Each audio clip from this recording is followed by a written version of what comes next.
Today we're going to talk about the issue of same-sex marriage and the controversy that it's created in the state of California. And as most of you know, being California citizens, the issue of same-sex marriage has become a great controversy in California, specifically in the last decade, but has been a controversy for a great while. And although it has been debated elsewhere in the country and there's many issues going on other places, California has been a particular hotspot for a lot of the issues that have pertained to gay marriage and the legalization of gay marriage, largely because California just has a large homosexual population. And so because of that, as a lot of you guys have experienced, we've all had that as a part of our lives. This has included the brief, even though it was illegitimate, legalization of same-sex marriage in 2004 by San Francisco Mayor Gavin Newsom, as well as many heavily debated trial court decisions. There was 6 of them just between the years of 2004 and 2005 that it went all the way to the Supreme Court. As it currently stands in California today, same-sex couples have all state-level rights and obligations of marriage with their partners in areas such as inheritance, income tax, insurance, and hospital visitation. But they do not have the federal-level state rights of marriage that cannot be granted by the states.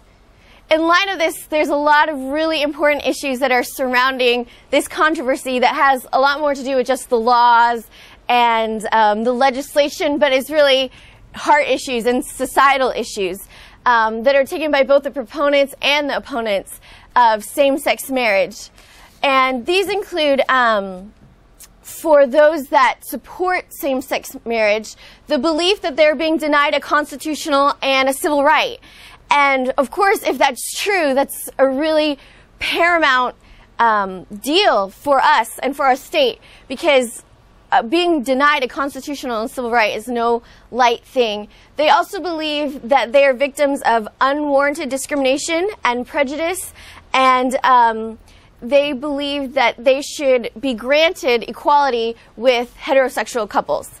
On the other hand, those that are opposed to same-sex marriage believe that a homosexual marriage violates both our federal and our state constitution, as well as, and maybe even more importantly, it violates the traditional family unit and marriage as an institution. For them, they believe that in order to preserve marriage and family and traditional values as they should be in our society and in our country, legislation needs to be passed that provides for heterosexual marriage being the only type of marriage legalized or recognized as marriage, and that homosexual marriage would be completely, there would be legislation that would keep it being illegal. So in light of all of that, those are really the issues at stake, just to kind of recap the issues. But in light of that is my belief that the legalization of homosexual marriage is, in fact, both a violation of the original intent of our federal constitution, it's a violation of our state constitution, and I also believe, probably most importantly, it's a violation of the family and of marriage as an institution, as what God created it to be in this country.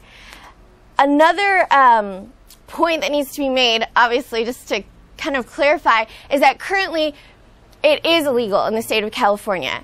And I think it's important to recognize that when Proposition 22, which was concerning this issue, came to vote on March 7th, 2000, it was defeated in almost a 2-to-1 ratio.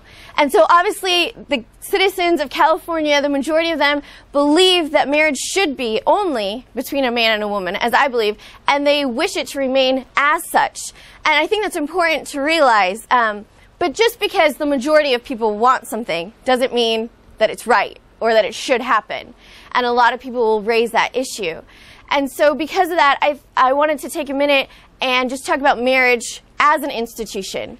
Because marriage has existed as an institution ever since the beginning of recorded civilization, and it has nothing to do with necessarily American law or California state law. It's bigger than any of the laws of an individual state or a nation, and a renowned anthropologist named Susan G. Fraser has given evidence in one of her books concerning this issue that even though there's been, homosexual relationships and activity all throughout recorded history, there's no civilization or society that has ever recognized anything but marriage between a man and a woman as a social norm.